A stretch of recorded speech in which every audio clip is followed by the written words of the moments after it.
Mr. Chairman, Ms. Lipstadt, I attended the inaugural address of President Biden. I completely agreed with his goal that he laid out, his number one goal, to unify and heal this nation. I'd assume you'd agree with that as well. Absolutely. A year later, do you think our nation's more unified? Are we healing? I think not. Okay. I think there are deep divisions. So I agree with you on that. I think one way to try and heal our nation, try and unify it, is person to person. Are you familiar with something called the Joseph Project in Milwaukee, Wisconsin? No, I'm not. I'll take just brief time to describe it. It's something I teamed up with a pastor in inner city church, Pastor Jerome Smith, a wonderful man. His congregation is obviously largely African American, but we've used this to connect people with real opportunity. And, you know, people of all races, all genders, people, some of them formerly incarcerated, some, just down in their life, alcohol, drug abusers, that type of thing. People want to turn their lives around by improving their attitude, committing to success. And we've literally transformed hundreds of lives. I wish it was thousands, I wish it was tens of thousands, but literally hundreds of lives. So does that sound like a pretty good way to heal this nation, working with individuals on a person-to-person basis? Absolutely. You can make broad policy pronouncements, but unless you changed facts on the ground, nothing's going to change. Yeah, I agree. I think it's been very healing, certainly for those individuals that participate in it. A way not to heal, I think, is what's happening on social media. It was interesting to hear Senator Schumer talk about the malicious poison. And what's happening on social media so often is it's just malicious. And it comes, as I think you said in your opening statement, from across the political spectrum. We need to all condemn it. Let me ask you a question. If somebody came up to you privately, quietly, and said, you're a racist, you're a white supremacist, you're a white nationalist.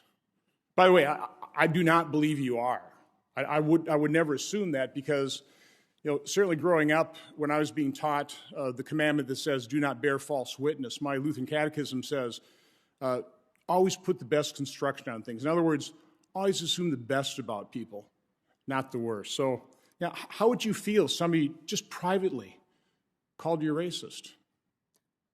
First of all, I would say they're wrong. Second of all, I would disagree with them. And as I said earlier, but I want to reiterate, that even in my critiques of people, I'm very careful never to ascribe to the person. Well, I thought, I heard that. I thought that was interesting. You say you never criticize the person, but that's not true. What you just testified there is false. Because not only did you go on, first of all, you don't know me. You don't know a lot of the people that you have accused online in front of millions of people. You have engaged in the malicious poison.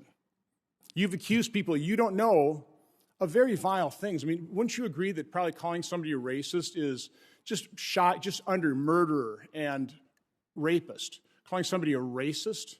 Is that about as serious and vile accusation as you can hurl against somebody you don't even know? I mean, you've never talked to me. You've never met me. You don't know what's in my heart, do you? No, I have no idea no, I do not know what's in your heart at all. I know what... So why would you go on social media and make those charges? And not only me, and by the way, what Senator Rubio said, this position is supposed to be for a nonpartisan. It seems like how you engage in malicious poison is purely partisan. You're hurling these charges against people that are generally one political persuasion. That's not nonpartisan. But again, why did you go on social media and level these vile and horrible charges against people, including me, that you don't even know? You didn't know anything about the Joseph Project. You didn't know about what's in my heart. Why did you do it? Well, first of all, I don't think, as far as I can tell, and I'm happy to have this conversation further or right here, call you personally, or I don't call people personally. No, we all know the tweet. It's right here. Right. Okay? I know. You said it's pure and simple. Pure and simple. This white is supremacy, nationalism. And then you refer to articles right? that continue the charge. Do you feel bad about that at all? I mean, do you retract that? I mean, what's your current position on this? Can we allow the witness to answer your questions? As I said earlier, it was not nuanced. I would not do diplomacy by tweet.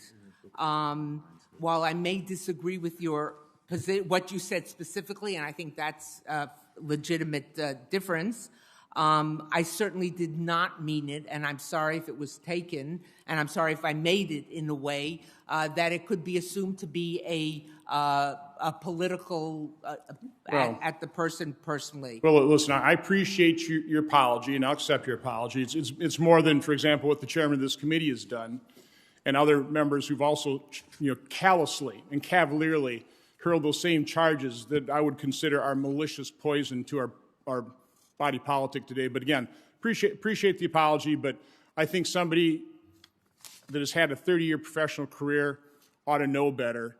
And when you're being nominated and considered for confirmation to a position of diplomacy representing the United States, I certainly cannot support your nomination. I hope my other colleagues won't either. You're just simply not qualified for it. But I wish you the best in life, and I do accept your apology. Senator Van Hollen is next. Thank you, Mr. Chairman. Congratulations to all of you on your nominations.